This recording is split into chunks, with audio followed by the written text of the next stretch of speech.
Hello and welcome to another MySQL tutorial where we'll be talking about phpMyAdmin. So what you're going to do is you're going to go to your phpMyAdmin, you're going to go to MySQL DB1 and go to orders. So in our last lesson what we actually did was we sort of joined tables together, if you remember. So we took, let's say from orders we took the IDs, and then from products we took the quantities, so on, and we basically join them together. If we actually want to know the actual, let's say, meaning of join, it's basically used to combine rows from two or more tables based on a related column between them. So if we just want to try and do something with a couple of tables again, we're going to go to our SQL. Now let's get rid of this part. Now instead of all of that, let's write, for example, u.login. This is user, by the way. I'm just writing it like this. And then o.quantity, qty, and then comma again. And then let's do the price from orders. And now we need to actually put from where. So as you see, we're doing it from users. So users, and we need to put the u just so it knows that users is actually u. And then we need to also write orders, and then we need to write where, as that is basically the structure of this whole thing. And then we need to write the ID equals o dot user ID, like this. This is going to be our result if we click on go. What we see first of all is that from our users table, the login is basically selected, and quantity and price are from our orders table, just as we put in our SQL code. This is basically called inner join, and it selects records that have matching values in both tables. We can do the same exact thing by, instead of putting this comma right here after u, we can just write inner join. So the comma, if we add the comma, it's basically just the shorter version of the same exact thing as we see right here. Now let's go to orders. Let's look at insert, and we're going to insert a brand new line. Let's open up product in a new tab.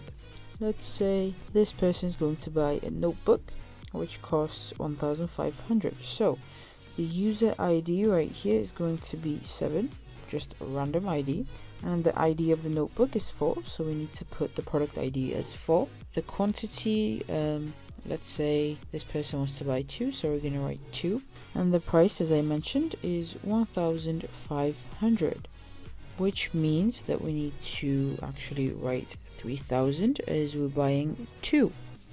Let's go ahead and click on go, and let's go to browse to see our table, and as we see, we have our order. However, yeah, we need to change this 5 to 7. I don't know why it said 5 for some reason. And yeah, we have the ID is 7, user ID is also 7, product ID is 4 as the notebook is ID 4, and the quantity is 2 as the person wanted 2, and the price is 3,000 as 1 actually costs 1,500. Now if we come to users, we're going to see that there is no ID with 7. It goes up to 4 as we have 4, 1, 3 and 2.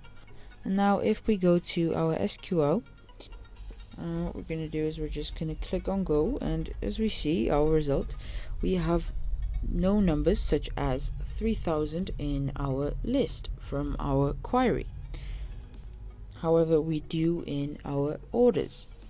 So we see that there is actually a mistake here. Let's say, for example, something has been deleted from our database.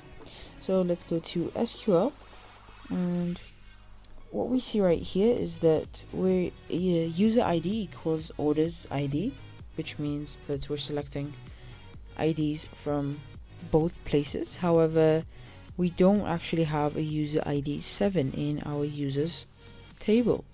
So now what we're going to do, we need to actually put the important part on orders as as in orders we have our ID 7, we don't in users. So we're going to put right join instead of inner join, which means to the right side, so orders is on the right. And then instead of where, we're going to put on, as the structure changes a little. Now if we click on go, we're going to see our price being 3,000. The quantity is still 2, as this person bought 2, and don't get me wrong, the null is actually supposed to be there, as this person, whoever it is, does not have a login, so it doesn't have a name, so it's just gonna keep it as null. If we go to users and then insert, let's do the opposite thing. So for login, let's put Vic, that is VIC, and then for password, let's just put a 126. Let's not do anything with the age. Let's go to our password and let's put it as MD5, which we learned in one of our older lessons. It basically turns it into a more complex password, and here it is. And the age, let's put 40. Now let's click on go. It's got as gingers. Now if we go to browse, I don't know why there's 2, let me delete 1. Alright, so what you're gonna do is you're gonna look at Vic. We're gonna pay no attention to Alice, as that's from an older lesson. And now what we need to do now is we need to pay attention to users as well. So instead of writing left join, right join, we're going to write left join. So now, as we need to put the importance on users, we need to, instead of writing inner join or right join, we're going to write left join, as it is on the left. Now if we go ahead, click on go. Oh, we also forgot to put on instead of where, as we did the other time around. Now if we click on go, we're going to get Vic and Alice with null. Don't pay any attention to Alice, that's from our old lessons. This time around we have the login instead of null. And so as this tutorial is basically about the join function, there's something called a full join, which we're now going to try out ourselves. So basically, I guess it is kind of self-explanatory. Full join basically sort of merges both right and left join together. So what we're going to do, we're going to write both of them. As you see, we have both left and right join. What we're going to do, we're going to put brackets on both. We'll leave a space right here, put brackets here as well, and right in the middle we're going to write union. So basically the union operator is used to combine the result set of 2 or more select statements. And then we're just going to add the limit from 0 to 30 for both, and we're ready to go. So we can just click on go, and this is what we have. So let me make it a little bit bigger, like so. So in orders, if it exists or if it doesn't exist, it doesn't matter in orders. We have it right here. As we see, we have some null marks here. Don't and again, just don't pay attention to Alice. This is from our old lesson. So let's say if in users this person has bought something, this person hasn't bought something, and there's just no order in our orders, it will still be displayed. However, for quantity and price, we'll get null. And so let's carry on learning about some other MySQL functions, features, whatever you want to call them. And so to carry on with our SQL features and functions, let's say we want to change a name from one of our tables. Let's say we want to change users. It's really simple. So what you do is you type in rename, and then we put table, and we want users, so we put users, and we're gonna put 2, and whatever we want to put it as. So for users we can use customers. I can't think of any other word.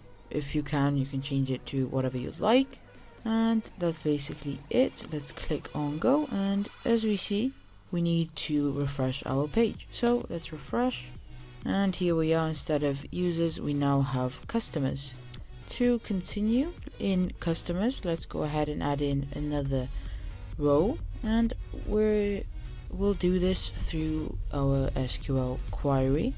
What we do for this is we put alter table, and we need to write the name of the table, so it's customers, or let's just add it to products, to a different table, and then we're gonna write add, and let's name it test, so the name of this particular row, and then we need to write its type just as we select through insert, and let's keep it to 20, and let's go ahead and click on go to structure, and we need to go to products as that's where we did it, structure, and we see our test with varchar 20.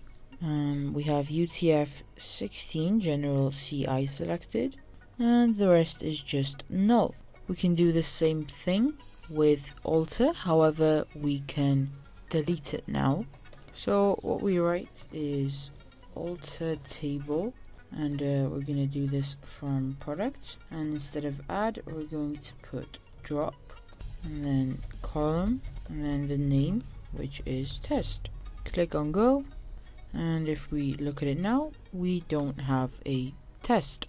To continue, let's talk a little about something called a primary key, and let's find out if we have any in our database.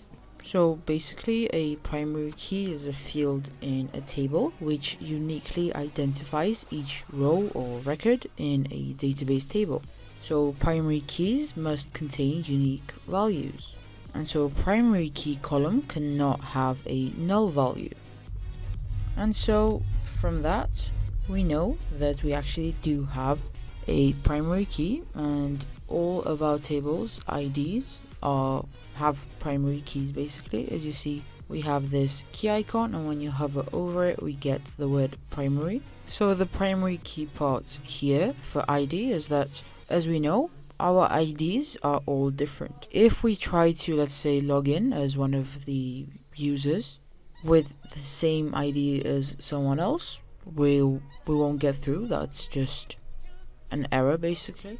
So what we understood is that we absolutely have to insert some sort of value. There cannot be a null value. So basically, to sum up, the primary key cannot have the same value as the one before, or it just cannot be repeated at all. It has to be a unique value.